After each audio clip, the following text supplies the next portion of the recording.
4 de setembro de 1996, a comissão do Memorial do Ministério Público, aqui hoje, em parte dela, o Dr. Noel Nascimento, procurador já nativo, da mesma forma, o eminente procurador Rui Pinto, a historiadora Maria Eunice Rodrigues da Silva, e advogada também, e o promotor Marco Antônio Teixeira. E hoje temos a felicidade de estar aqui conosco o decano dos procuradores, o eminente Antero da Silveira, nosso companheiro da velha guarda, sempre nós, que já tem alguns anos no Ministério Público. Nomeação, que sou de 66 de concurso, mas de 64 já era interino. Escolha. Mas vamos aqui entrevistar uma das figuras proeminentes do Estado do Paraná, o ex-governador Paulo Augusto Pimentel.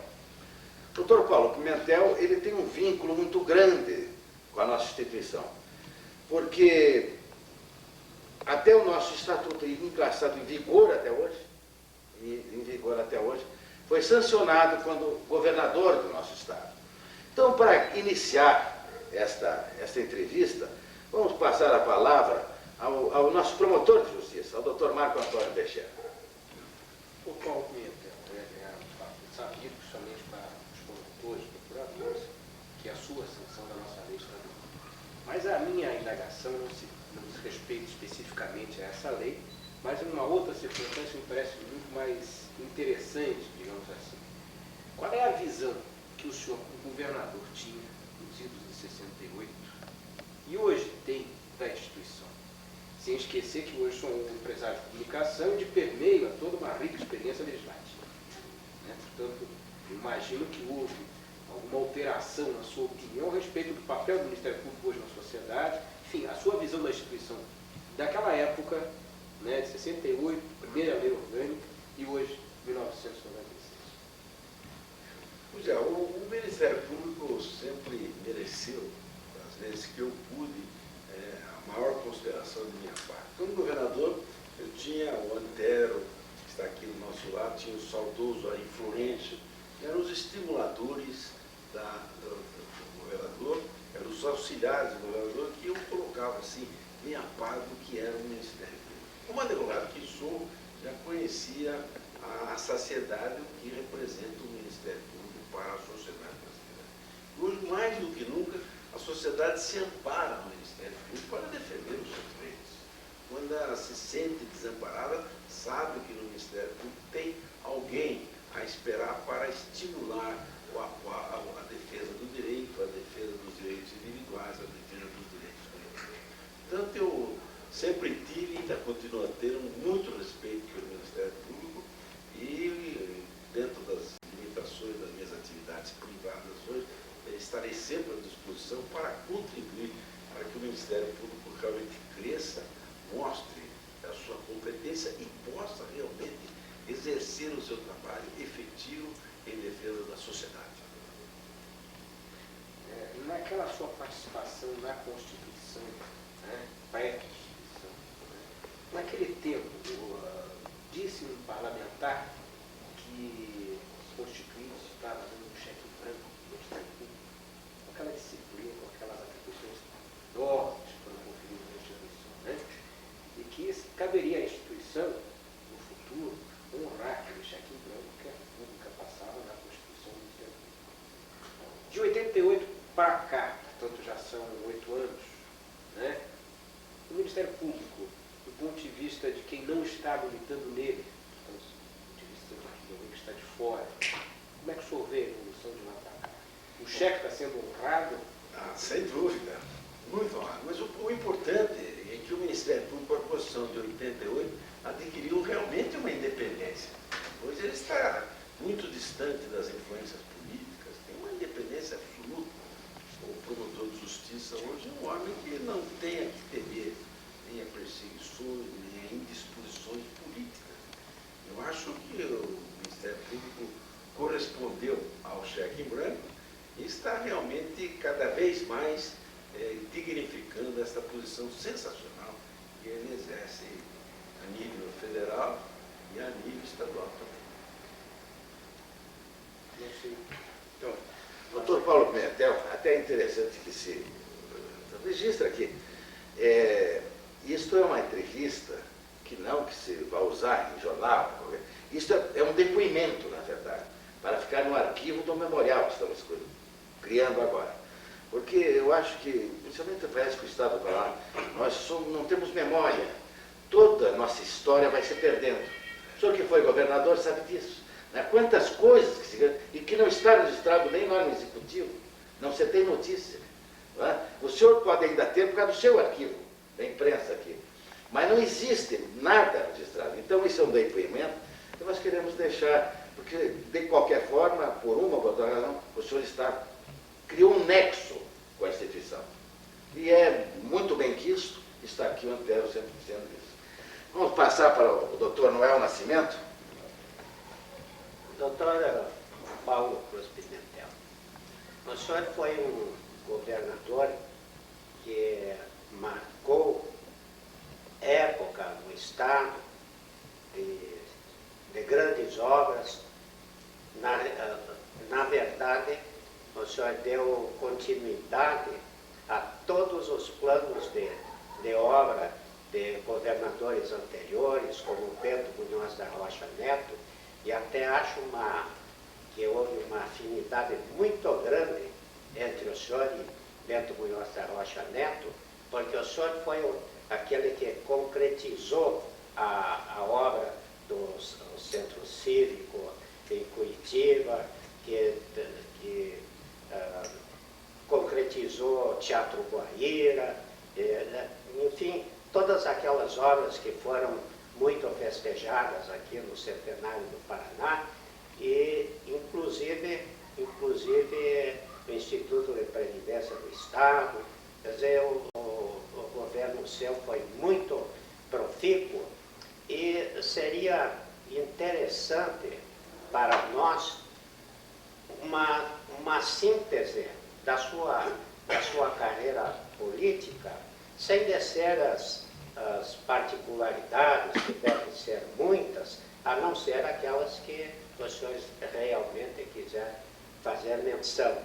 Hoje, como já frisou o nosso chefe do Ministério Público, o senhor tornou-se também aquele grande político comunicador, talvez o único comunicador grande político no Brasil, que é também uma satisfação para todos nós paranaenses, e gostaríamos então de ter essa pequena síntese de sua grande carreira política aqui no Estado do Paraná.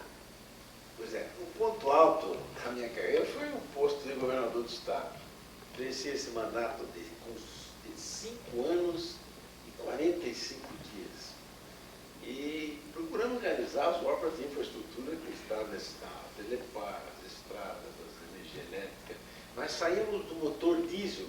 No meu governo nós compramos para algumas regiões do Estado, lembrasse da usininha diesel aí do Capanema, que já tinha 2 motores anteriores, e colocamos mais 2 posteriormente. E as universidades, as 3 de Londrina, Ponta Grossa e Maringá, aqui a Universidade Militar do Guatupê, então uma enormidade no campo da educação, que o tempo também possibilitava isso. O Estado tinha recursos, era mais ou menos de uma forma cuidadosa a aplicação do dinheiro público e dava esse rendimento muito bom. Mas o ponto mais importante da administração que eu vejo foi o equilíbrio com a democracia. No meu governo, eu eleito pelo voto direto, em seguida, eliminadas as eleições. Durante o governo, o AI-5, o famoso AI-5 de 68, deu durante o meu governo. Então, era uma fase que havia-se uma posição de equilibrista de círculo, para não se entregar o poder para aqueles que, de certa forma, se sentiam com mais direito e odiavam os que tinham o mandato originário da votação popular. Então havia uma dificuldade enorme. Por exemplo, quando o AI-5 foi editado, 5 dias antes eu recebi o título de cidadão honorário de São Paulo, da cidade de São Paulo. E fiz um discurso de improviso lá, defendendo eleições diretas em todos os escalões, 5 dias depois deu o ato sonoro número 5. Eu levei 3 meses para convencer o povo do Paraná e as lideranças do Paraná que eu não iria ser caçado. Para que não fosse, cara. Para que a opinião, aquela suposição de que eu iria ser caçado desaparecesse, eu consegui trazer para despachar no Paraná e sentar na minha cadeira, na cadeira de governador no Palácio do Iguaçu, o presidente da República, o Costa Silva, que veio aqui para mostrar exatamente que ele, que era o todo-poderoso da época, tinha comigo uma certa consideração de que não ia me casar. E aí consegui levar o mandato até o final. Outro problema que eu acho muito importante e difícil na administração pública é o equilíbrio das finanças. Realmente precisa ter uma cautela fantástica. No meu governo nunca houve atraso em pagamento, nunca houve deficiência de caixa, nunca houve preocupações com caixa. E eu, para culminar esta consideração, sempre tive o respeito de todos os salários, eram satisfatórios. Fiz o estatuto do Magistério Público também, os professores tiveram o primeiro estatuto. Aliás, a sua presença em Ponta Grossa acabou uma greve do professorado em todo o Paraná. Só o senhor tornou-se um ídolo do professorado. O professorado é essa greve, né? A greve era difícil o acerto, porque os líderes não queriam acerto. Houve uma assembleia em Ponta Grossa. E eu me desloquei como governador para lá e entrei na assembleia. Muito interessante. Um orador que não percebeu que eu estava entrando, acompanhado do bispo de Ponta Grossa, que foi com toda aquela vestimenta chamada púrpura, para dar mais solenidade ao ar, ele descascava a linha no governador do estado. E na hora que eu começou a aproximar, ele percebeu que eu estava chegando perto, o cidadão não sabia se continuava o discurso, se mandava todo o discurso e parava. Eu não pedi licença só para sentar uma cadeira. Aí quando terminou o discurso desse professor, alguém perguntou, o senhor está presente, gostaria de falar, eu gostaria só de provocar aqui um juiz arbitral. Eu não sei o que vocês querem. Eu vou aqui. E eu proponho, se nós decidimos um juiz arbitral, que um juiz escolhido como árbitro seja o bispo de Ponta Grossa. Todo mundo concordou. Começamos a discutir. 4 horas depois, a reunião tinha terminado, a greve tinha terminado, as reivindicações tinham sido atendidas dentro do limite do possível, e eu saí carregado para a Ponta Grossa. Foi sensacional. Então, essas satisfações todas servem para a gente. Eu escrevi um livro. O poder tem as suas agruras, mas tem as suas vantagens. Se todos os que passassem pelo poder soubessem quais são as vantagens que vêm depois do exercício do mandato, eles fariam governos eficientes, sérios, com muita dedicação. Porque as compensações dão ao ex-ocupante de um posto desse muito mais vantagem do que qualquer patrimônio material. E há geralmente assim um erro. O que vale no homem é um patrimônio conceito. O patrimônio material, na realidade, depois de um certo limite, não vale mais nada. Então, isso é muito importante. Bom, depois de ser governador de estado, tive as dificuldades maiores da minha vida quando eu sofri a perseguição fantástica do presidente Ernesto Geisel. Uma perseguição classificada pelo Dr. Roberto Marinho como inexistente na história do Brasil. Um presidente da República se antipatizar com um cidadão que nem mandato tinha mais. Aí perdi a representação da Rede Globo, fechar a Rádio Iguaçu, me obrigaram a alienar sem nenhuma contraprestação de dinheiro a ter vinculado em Londrina, fecharam o jornal Panorama, me obrigaram a fechar o jornal Panorama de Londrina. Eu não sei bem como aconteceu, mas o CD terminou, nós vencemos a etapa, reiniciamos tudo e estamos aqui recebendo vocês, né? Com saúde. Aliás, eu sou testemunha do constrangimento que o senhor deve ter sofrido, um constrangimento injusto, e inclusive o senhor como governador procurou amenizar ou restaurar direitos. Inclusive, eu fui um promotor cassado por eu e o Atos Abelhor, e o senhor procurou realmente nos trazer de volta ao Ministério Público. E sou testemunha também, em 75, quando estive como preso político naquela Operação Magbi, assisti no quartel da Polícia Militar, eu passando por uma sala do quartel da Polícia Militar, assisti os policiais gravando o seu discurso em Foz do Iguaçu. Isso em 75, quando o senhor já não era mais governador nem deputado. Eles estavam gravando e aquilo foi... Porque, né, só para registrar, né, o grande competidor do governador eleito naquela época era o comandante da região. Qualquer que ele fosse. O cargo era tão forte naquele período que ele achava que teria o direito de ter o comando político do Estado. Então, o objetivo de todos os comandantes da região que passaram por aqui, naquele período, era derrubar o governador e assumir o lugar do interventor. O que não aconteceu no Paraná. Há um episódio do Vacilo nesse período que ele ficou aqui, muito importante, só para botar para você. Ele sentou na minha cadeira, na cadeira do governador, e eu fui para a cadeira do chefe de gabinete. Quando ele me mandou chamar um segundo, terceiro dia que estava aqui, fechou daqui a Assembleia de São Paulo, estimulada pelo Gandhi Silva, que era mais reacionário de qualquer outra pessoa, que era mais ditatorial, né, qualquer coisa. E eu entrei, o presidente me comunicou que ia fechar a Assembleia do Paraná. Presidente, com todo respeito, eu acho, além de tudo, além de não concordar com isso, eu acho uma deselegância. O senhor está sendo bem recebido pelo povo, pela população, vai fechar a Assembleia do Paraná. Mas eu quero lhe adiantar. Se o senhor fechar a Assembleia do Paraná, renuncie o cargo. Vou fechar 15. Ou qualquer lugar, mas a 15, fechou, eu lhe entrego na Assembleia a minha renúncia do cargo. Aí o Glamicil, mas eu quero argumentar com você que é muito mais fácil governar o Estado sem Assembleia do que com a Assembleia. Você está enganado. É muito mais fácil governar com a Assembleia, porque eu divido a responsabilidade. Se eu for governar sozinho, eu sou inteiramente responsável pelas burradas que vão fazer também antes de mim. Aí o médico entrou, tem que fechar. Estou dizendo, não estou brincando, estou falando sério. Você não tem medo, pois eu não fecho, o Paulo tem razão. É uma deselegância, inclusive isso. Não fechou. E prenderam o Aníbal Cury naqueles dias.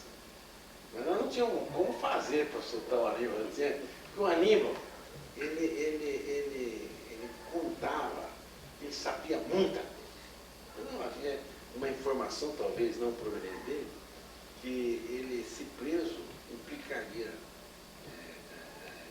na prisão e processo criminal contra 2 governadores e 2 generais. Certamente eles prenderam ali para ele contar quem era, né? Ou para não contar? Ou para não contar, quem sabe. Mas realmente havia um grupo de militares da reserva aqui que dava um trabalho imenso nas intrigas, assim. Nós falar em SI, estão restabelecendo o SI agora, né? O doutor Paulo Pimentel, não sei assim, agora me lembraram, mas eu acho que uma rádio, a Rádio Iguaçu, né?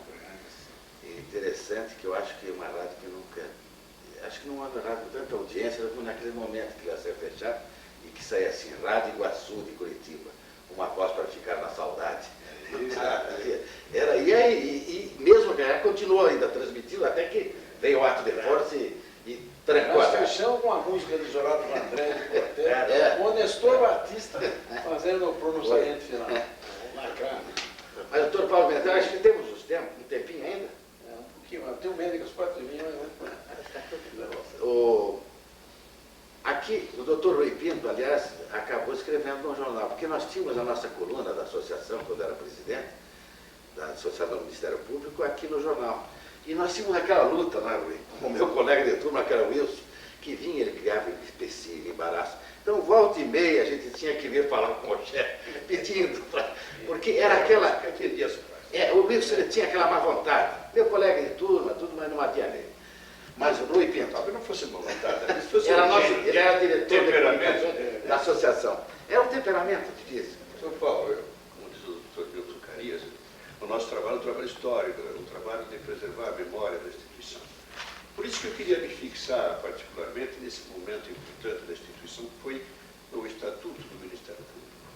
Eu queria ver se nós podíamos conservar, preservar alguma lembrança que o senhor conserva desse momento, que foi um momento histórico da instituição, que nós queremos preservar esse momento, em que o senhor sancionou o Estatuto do Ministério Público. O senhor só tem lembrança desse episódio e podemos deixar registrado algum particular desse momento? Lembranças, sempre me lembro perfeitamente do dia, da hora, o Antero se lembra bem do Ari Florencio, do discurso do Ari Florencio, não sei se você se lembra, é um discurso realmente empolgante, que ele defendia tudo aquilo que estava no Estatuto, com absoluta convicção. Nós temos fotografias suas. Aliás, defendia de forma desnecessária, porque eu já estava absolutamente convencido que aquilo tudo estava correto. Mas ele queria publicamente mostrar. E fizemos a assinatura, foi realmente uma festa. Mas a propósito disso, quer dizer que no último dia do meu governo, eu fui convocado por alguns membros do Ministério Público e por alguns juízes, e ganhei fui no último dia de exercício útil do governo, seria no penúltimo dia do governo. Fui chamado no Palácio da Justiça, lá estavam reunindo juízes e promotores, etc. Na saída eu ganhei um Rolex de ouro com inscrição atrás, homenagem aos que trabalham com a justiça. Evidentemente que eu não uso esse relógio por inconveniências evidentes das épocas atuais, mas guardo com uma preciosidade. Nunca mais ele me esquecer que no último dia do governo eu fui homenageado pelos vários setores que atuam na justiça. Esse é o momento mais agradável, talvez, do meu período. Doutor Paulo, o senhor também, como ex-governador do Estado, político, exerceu essa atividade durante muito tempo, mas sobretudo como comunicador, um homem responsável, inclusive pela formação da opinião pública, através de sua emissora de televisão, rádio. Eu gostaria de perguntar ao senhor o seguinte: a justiça, a sua imagem da justiça, extrapolando um pouco de Ministério Público, a sua imagem da justiça, que é a imagem que o senhor conserva da justiça e sugestões de reforma de justiça, no sentido de qualificá-la melhor, ou tornar esse serviço da justiça um serviço mais eficiente, mais prestante à população. O senhor tem sugestões assim, a respeito de reforma, do que a justiça precisa fazer, incluindo o Ministério Público? Eu acho que, no geral, o povo, todos nós, confiamos na justiça. A única coisa que eu acho que a justiça precisava mais é desburocratizar mais, é o que todo mundo reclama, fosse mais rápida. É incrível como a justiça demora nas suas decisões. É verdade, a gente sabe da necessidade de se esclarecer bem, é uma investigação bem feita, mas tem um limite para essa demora. O povo pede esses juizados de pequena escala, o povo pede mais rapidez nas decisões, até nas condenações eu acho que tem que ser mais rápido. É um processo, a justiça, meu ver, e a opinião geral, a justiça, se puder melhorar alguma coisa, que eu já acho excelente, seria assim, no precipitar o julgamento final das questões que ele demanda. Por exemplo, eu acho que a justiça também tem que se firmar mais nesse assunto do momento, que são as invasões de terra. A demagogia manda que se apoie os movimentos sem terra, a demagogia manda que se não faça a retirada dos invasores, a demagogia manda que se dê total coberturas a ele, mas tem que se mudar a lei. Então, já que se quer fazer essa balbúrdia toda, o prejuízo da área rural é imenso, a produção agrícola vai sofrer com isso, é uma área que ninguém mais quer investir, por insegura, que falta decisões. Invasão não pode. E um clima de insegurança também, né? É um absurdo. Então, o que se muda na posição? Não existe a propriedade no Brasil, passa a ser coletiva. Pronto, acabou. Mas desde que existe o conceito de propriedade, tem que haver decisões rápidas.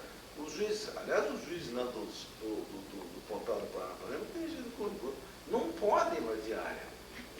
Quem são movimentos sem terra têm o direito hoje de julgar se a terra é produtiva ou não. E chega lá, vamos invadir.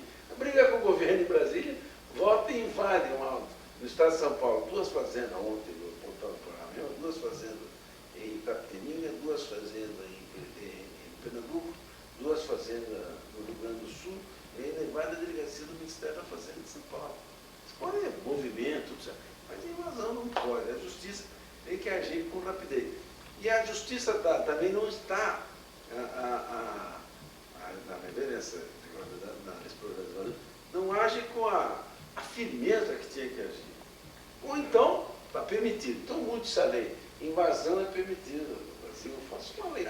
Mas por enquanto, dentro dessa lei, não podemos.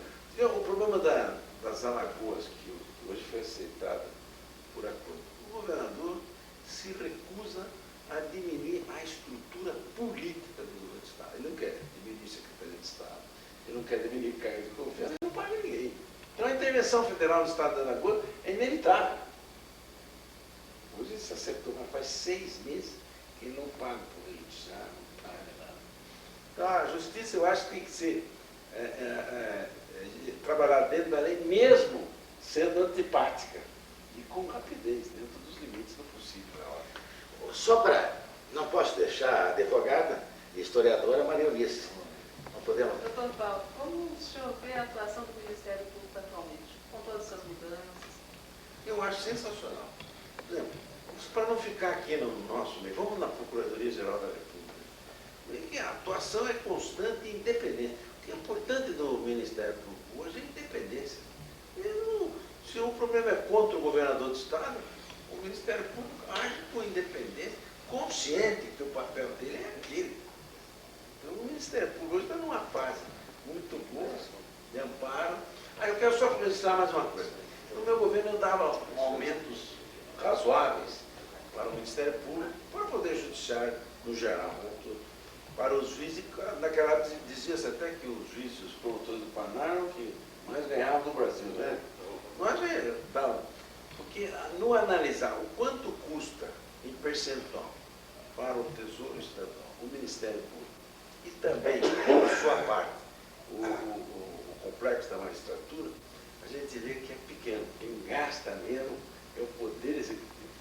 Quem sofre hipertrofia mesmo, uma espécie de gigantismo, é o Poder Executivo. Portanto, dá para dar os aumentos razoáveis reclamados tempo a tempo. Eu só vou agora passar a palavra ao amigo. Não. A pergunta é simples, a respeito de promoções e remoções, porque anteriormente a Lei Orgânica Nacional do Ministério Público, as nomeações, as promoções e as remoções eram feitas pelo governador do Estado.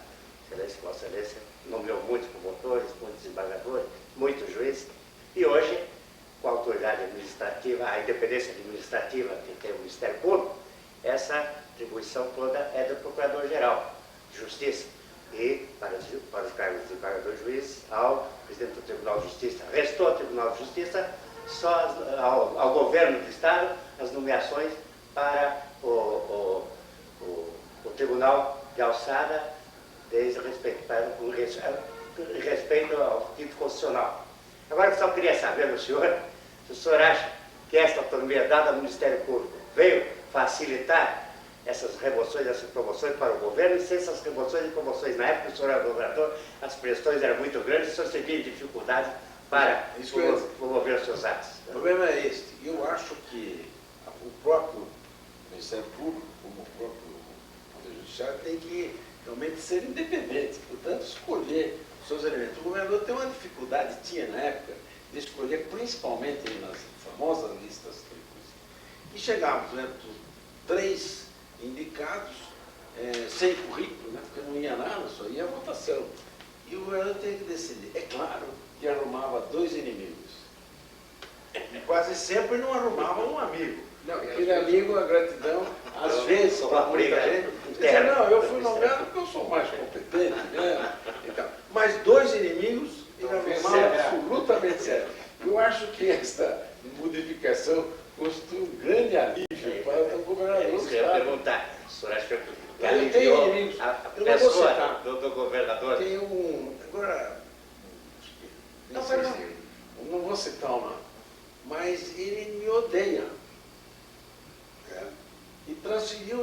para o seu descendente.